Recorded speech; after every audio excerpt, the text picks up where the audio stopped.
അപ്പോൾ നമ്മുടെ ദന്തപ്പാല എണ്ണ റെഡി ആയിട്ടുണ്ട് കേട്ടോ. ദന്തപ്പാലയുടെ എണ്ണ ഒരുപാട് പേര് ചോദിച്ചിട്ടുണ്ടായിരുന്നു.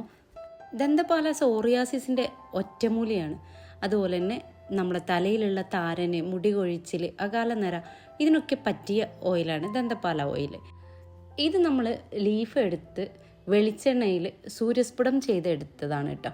അതിൻ്റെ സോപ്പും നമ്മുടെ കയ്യിലുണ്ട്. അതുപോലെ നമ്മളിതാ ദന്തപ്പാലയുടെ ലീഫ് അരച്ചുണ്ടാക്കിയ സോപ്പുണ്ട്, പിന്നെ നെല്ലിക്കയുടെ സോപ്പുണ്ട്. ഇതൊക്കെ നമ്മുടെ സ്കിന്നിന് ബെറ്റർ ആയിട്ടുള്ള സോപ്പുകളാണ്, മെഡിസിൻ സോപ്പുകളാണ് കേട്ടോ. നമുക്ക് കൂടുതൽ പേര് ഇത് ചോദിച്ചിട്ടുണ്ടായിരുന്നു. അപ്പോൾ നമ്മൾ വെളിച്ചെണ്ണ ഉണ്ടാക്കണമെങ്കിൽ 7 ദിവസം വെയിലത്ത് വെച്ച് നമ്മൾ ഉണ്ടാക്കണം വെളിച്ചെണ്ണ. അപ്പോൾ കുറച്ച് ടൈം എടുക്കും നമ്മളിതിൻ്റെ എണ്ണ ഉണ്ടാക്കി വരാൻ. അങ്ങനെ ടൈം എടുത്ത് ഇപ്പോൾ ഉണ്ടാക്കി നമ്മുടെ കയ്യിൽ സ്റ്റോക്ക് ആയിട്ടുണ്ട്. അപ്പോൾ നിങ്ങൾക്ക് ആർക്കെങ്കിലും വേണമെങ്കിൽ മുകളിൽ കാണുന്ന വാട്സപ്പ് നമ്പറിൽ നമുക്ക് മെസ്സേജ് അയച്ചാൽ മതി. ആ ഒരു അഡ്രസ്സിൽ നമ്മളത് നിങ്ങൾക്ക് അയച്ചു തരുന്നതാണ്.